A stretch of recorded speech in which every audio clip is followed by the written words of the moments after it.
시편 68편은 다윗이 오베데돔의 집에서 언약궤를 예루살렘으로 옮겨올 때 지은 시로 추측하고 있습니다.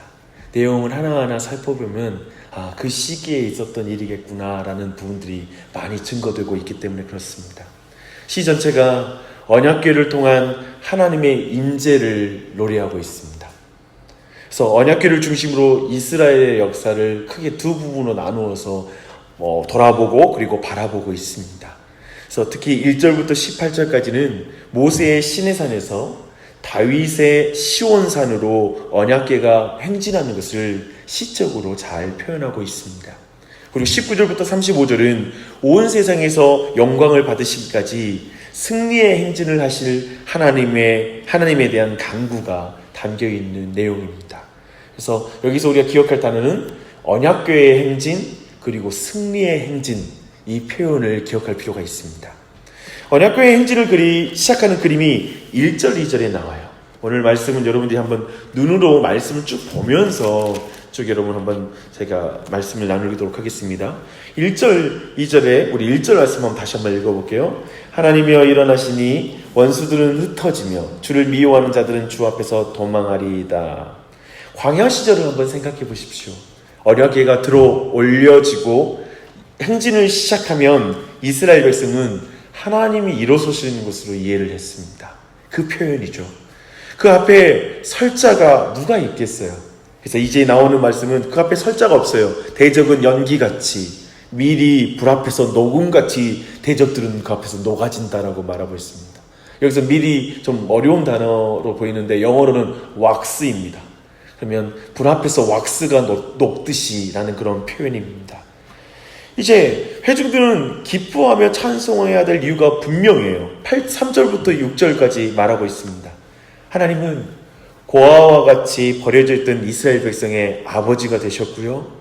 과부와 같이 호소할 데가 없는 연약한 이스라엘 백성의 재판장이 되셨기 때문에 이제 그 백성들은 하나님을 찬양합니다. 다윗은 과거에 언약궤가 선봉이 되어서 하나님의 백성을 광야에서 인도하여 내신 영광스러운 일들을 이제 7절부터 10절까지 이제 회상하고 있습니다. 하나님은 그들의 모든 필요를 채워주셨고 그들에게 그의 풍성하심을 따라서 은혜를 베풀어 주셨습니다. 이뿐이겠습니까? 이스라엘은 모든 전쟁에서 승승장구하고요. 하나님의 도움과 임재 가운데 거하게 됩니다. 그 내용이 11절부터 14절까지의 내용입니다. 특별히 12절 보면요. 그들의 연약한 자들이 탈취물을 나눌 만큼 엄청난 승리를 경험했습니다. 이제 언약궤의 행진은 이제 시온산에 가까워졌습니다. 이제 15절부터 19절까지는 다윗의 무리는 더욱 큰 소리로 하나님을 찬송하기 시작해요. 이제 시온산에 가까이 왔거든요. 바산의 산은 이스라엘 산에서 가장 높은 산이었고 이스라엘 사람들은 큰 산이라고 말하면 바산의 산이라고 이렇게 불렀습니다. 그만큼 유명했어요. 근데 바산의 산도 하나님께 속한 산이지만요. 하나님께서는 시온산을 주목합니다. 하나님이 거하실 산. 시온산은 영영이 그곳에서 하나님이 거하실 것이며 통치하실 산도 주목하고 계십니다. 그러니 아무리 높은 산도 시온산을 시기하면 안 돼요. 16절에 나와 있죠. 이제 언약궤가 시온산 정상에 오르는 모습은 사실 예수님께서 승천하사 통치의 보좌에 오르시는 모습으로 비유가 됩니다. 그래서 18절의 말씀을 사실 에베소서 4장 8절에서 사도 바울이 성령의 영감으로 이걸 인용해요. 이 말씀 구절을. 그래서 그리스도께서 승천하사 영광의 보좌에 앉으신 후에 교회에 각양의 은사를 주시는 모습을 묘사할 때 이 말씀을 인용해서 말하고 있습니다. 이제 이렇게 1절부터 쭉 18절까지 모세의 시내산에서 다윗의 시온산까지 언약궤가 행진하는 내용들을 쭉 살펴보았습니다. 네, 19절부터 35절까지 한번 보십시다. 이제 구원의 하나님, 영광을 얻으신 우리 주님은 무슨 일을 행하실까요? 19절이 참 은혜가 넘치는 말씀이에요. 한번 보겠습니다. 함께 읽겠습니다. 시작. 날마다 우리 짐을 지시는 주 곧 우리의 구원이신 하나님을 찬송할지로다. 구원의 하나님, 영광의 왕께서 보좌 위에 앉아서 행하시는 일이 뭐냐면 산 정상에서 권능으로 행하시면서 우리를 위해 우리의 짐을 져주시는 일을 행하시는 왕이십니다. 그리고 그분은 공의로 세상을 다스리시니 죽게 피하는 자들을 구원해 주시고요, 주님을 대적하는 자들을 심판하실 것이라고 말씀하고 있습니다. 20절부터 23절까지 말씀하고 있죠. 그리고 24절부터 27절까지 다윗은 언약궤의 행진이 이제 언덕을 돌아가는 그 모습을 보면서 노래하고 있어요. 그것은 주님 자신의 행차하심이었어요. 모든 지파가 다 그 뒤를 따라가는 모습을 그리고 있어요. 27절을 보십시오.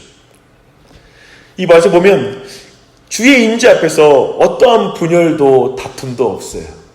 모든 지파들이 그 안에서 연합되어 있습니다.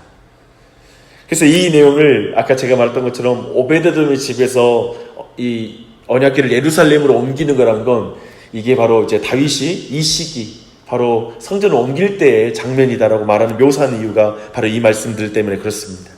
이제 언약궤로 하나님의 임재를 누리는 하나님의 백성은 이제 더 넓은 땅을 얻게 될 거예요. 이제 미래를 바라보고 있죠. 소망이 피력되고 있어요. 많은 왕들이 하나님께 복종하게 될 것이고 하나님께 예물을 드리게 될 것이라고 29절 31절에서 말하고 있습니다. 다윗은 마지막으로 하나님께 32절부터 35절까지 하나님께 찬송을 드리기 시작합니다.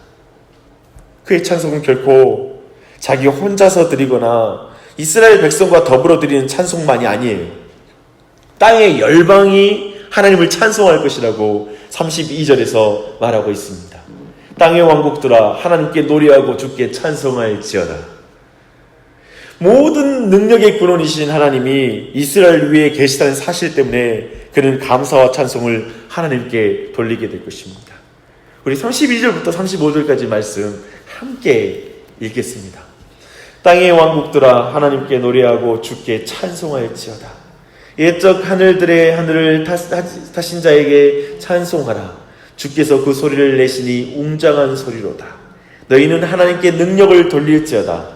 그의 위엄이 이스라엘 위에 있고 그의 능력이 구름 속에 있도다. 하나님의 위엄을 성소에서 나타내시나이다. 이스라엘의 하나님은 그의 백성에게 힘과 능력을 주시나니 하나님을 찬송할지어다.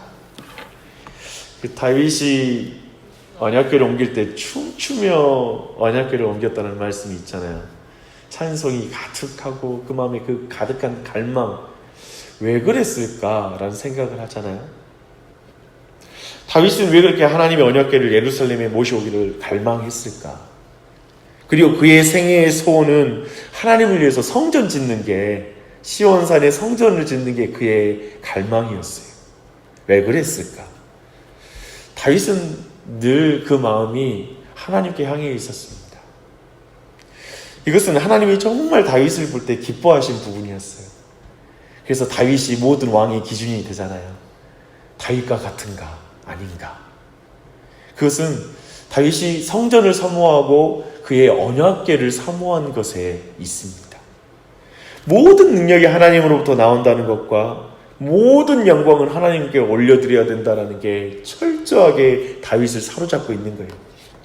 하나님은 결국 모든 원수를 공의로 심판하실 것이라는 그 사실, 자기가 하나님의 임재 가운데 있기를 원하는 마음이 바로 다윗의 마음을 평생 지배했던 것입니다. 그 다윗의 마음이 왜 그렇게 언약궤에 집중되어 있는지가 사실 시편 68편이 그 신학적 근거입니다. 그래서 다윗의 마음이 역사 가운데 그 언약궤가 어떻게 왔는지 그 모든 걸 이해하고 있는 거예요. 근데 그 언약궤가 이제 시온산에 들어오고 장차 이것이 어떤 미래로 연결될 것에 대한 믿음이 있는 거예요. 그러니까 하나님의 임재를 너무나 사모하는 것이죠. 이것이 또한 모든 성도가 마땅히 인생을 살면서 가져야 될 마음의 태도입니다. 우리의 마음은 어디에 있는가? 우리가 진짜 갈망하는 것이 무엇인가? 라는 것이죠. 내가 하나님의 임재를 말하는 언약궤, 그분의 말씀이 상징하는 그 언약궤를 사모하는가? 우리 집에 그 언약궤 되시는 그리고 그 하나님의 임재가 되는 성전이신 우리 구주 예수 그리스도가 필요하다. 그분의 임재가 너무 필요하다라는 걸 간절히 사모하는 것. 그것이 너무나 중요한 것입니다. 그게 근본적으로 과거와 미래에 대한 그 분명한 신학적인 그 믿음과 그림 가운데 있는 것입니다. 장차 예수님이 오실 거예요. 믿으십니까? 그 분명한 오심 앞에 우리 가정마다 이 다윗의 마음이 부어지도록, 다윗의 마음으로 정말 이 사모하는 마음 가운데 우리 가정이 하나님의 임재를 사모할 수 있도록 기도하는 이 아침이 됐으면 좋겠고요. 또 교회를 위해서 그렇게 기도해 주시고, 특별히 오늘도 윌러브 빛가람을 위해서 여러분 기도해 주시기 부탁드립니다. 기도하겠습니다.